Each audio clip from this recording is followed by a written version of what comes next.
Is the New Deal with North Korea actually a deal? Is it good for the United States? Can we trust the North Koreans to follow it? Doug McGregor is a retired U.S. Army colonel, author of the book Margin of Victory.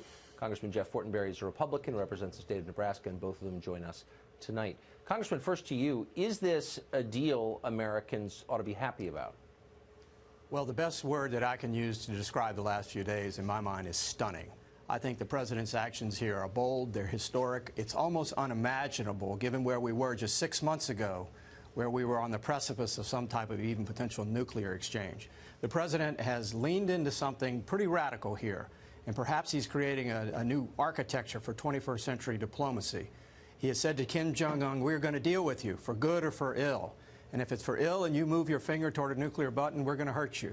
But if it's for good, I want to create the space for perhaps authentic dialogue and even friendship, and I think he accomplished that. He has rejected the norms of ossified proceduralism and stagnation that governed so many international affairs, and he took a bold risk, and I think he delivered something very important. It's his first step.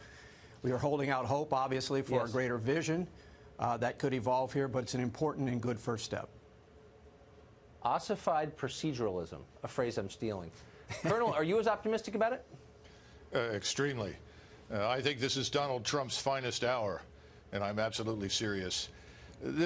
Donald Trump has recognized something that others have refused to see for a very long time in Washington. It's not simply that North Korea is on the ropes. It is. It's on the verge of collapse. Donald Trump understood that, and that's one of the reasons he was able to put the pressure on North Korea the way he did. But he also went to great lengths in his meetings with President Xi to forge an understanding with China. He treated President Xi as an equal, treated China as an equal. And I think Donald Trump understands something that is not well understood in the Pentagon at this point, or in many other places in Washington, and that our competition with China is essentially economic and technological. It is not military. And that was the key development, because without China, none of this would have happened. Yes, that's right. And I think it clearly stemmed from what he said about trade with China. Congressman, there's been a lot of criticism of this deal from the left along the lines that the president is giving away important American advantages in exchange for nothing. How would you respond to that? This is the combination of foreign policy realism and entrepreneurial diplomacy.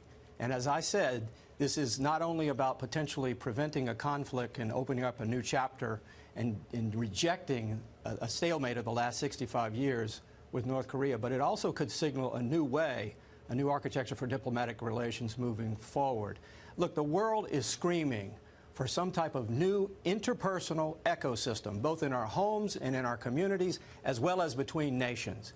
And what that means is that we have to have the ability to reach out and provide authenticity and dialogue and create some space, because the world is racing toward destructive technology. And then what? Civilization itself is at stake, and we've got to find a way forward toward mutuality and well-being and mutual security, or else we don't have much hope.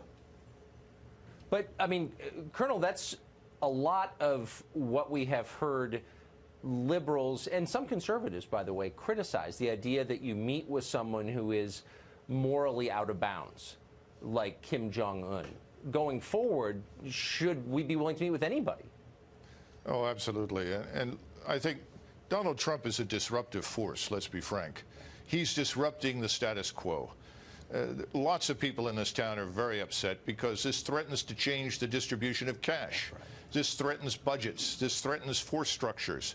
This threatens a number of things. He recognized early on when he was campaigning that South Korea is a powerful state, infinitely more powerful than North Korea and quite capable of defending itself. He recognized that Japan is also in the same position. In fact, if Japan raises its investment in military power by just 1%, Japan will be number 3 in the world in terms of a defense budget.